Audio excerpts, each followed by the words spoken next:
Welcome to Jekyllhydeclub. Today we have a guest. I'm Morticia. Gomez is behind the camera. Say hello, Gomez. Hello. And this is Uncle Infested, aka Uncle Fester. He's a man of many names. And whenever I want to do a DIY that I can't manage on my own, if you guys like DIYs, I'll link our DIY playlist below. I go, Uncle Fester, let's do this thing together and make it wonderful. And he's like, okay. Never too enthusiastic, but he gets it done. Anyway. So I wanted a book purse, and I looked online, and there was book purses, but not like exactly what I wanted, and they're all really expensive, and none of them were exactly what I wanted, because I went through these. I want a Jekyll and Hyde one, but the cover's not right. I want this, but that's not right. For the price, I mean, it can't be not really what I want when they're wanting 80 bucks, right? So I said, screw it. If I'm not going to get what I want, I'm going to make what I want, and the price will be better anyway. And our darling witchy sister Karen got us a bunch of book boxes. I said that backwards. It's a book box, not a box book. I guess it depends on what language you speak. Okay. But I was like, you know, this would be such a cool purse because it has a magnetic closure. This one is a cool fairy tales looking book. Isn't that cool? It is cool. And that's this side, and it's just one of those you can buy around Halloween. Like, you can get any kind if you want like a black magic one or whatever. Like, you can get these in your stores on Halloween. It looks like it has pages here. It's a hollow book. It's a box keepsake. It has a magnetic clasp. And I said, okay, this just needs to be a purse. So I went to Joann's, and they have leather purse straps. They have all kinds of things, but I wanted these chains. That was just my personal preference. So I bought these, and they have like a clasp that's like a jewelry clasp, but just slides on and off. The chain has that, so I'm like, okay, this chain, it attaches easily, but it has to attach to something. How am I going to clip it onto this book? And that's when I went, Uncle Fester, I want to do this DIY thing, and I need help. But it does hold stuff. Right now it has a little Grindylow action figure from Harry Potter. We're going to show a 3-figure series of this eventually, because we like monsters here. So anyway, it holds a lot of stuff. It's a good size. Internally, let me put him down.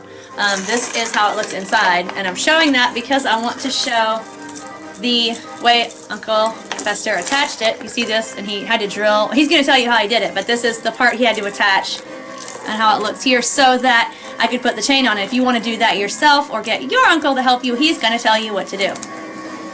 Okay. Yeah, get him good. Okay, so the first thing I did is I wanted to be able to draw lines or scribe lines on this, and so in order to do that I put a piece of masking tape down on it so when I used the pencil it would show up really well. And then what I did is I used something, you can use a regular ruler, but if you have one of these it's really great. It's called a compound square, and what's nice about this, it's adjustable. So what I did is I adjusted it to 1 1/4 inch here, and then I scribed my line here, and then I just came over here, and so now it's symmetric. It's 1 1/4 and 1 1/4. Great tool to have if you don't have one. You might want to go out and buy one. Where'd you get yours?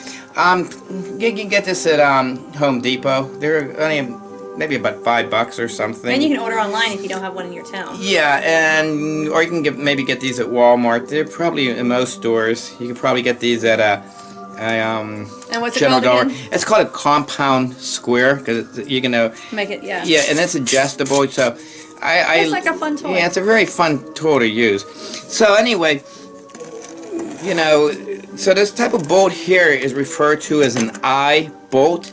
Okay, now, and this kind of bolt is referred to as a machine screw or bolt because it's made to use a nut, as opposed to an eye bolt which is made for wood. Okay, now without turning this into hardware 101, so there's like 5 different ways you can attach this. Okay, one method is you can use a flat washer, and then you can use what is known as a split ring washer. This is a lock washer, and another type of lock washer is an internal 2-star washer. The other one is an external 2-star washer. So which one did you use? Well, I didn't use either. I used what is called a kep nut, which basically has an external tooth washer built into it. So in other words, just one part.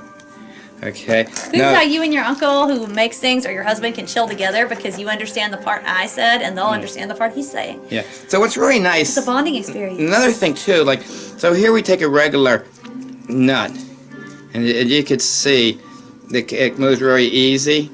Another thing you could use is what is called a nylon lock washer, lock nut. And what's really nice about this, it won't come loose.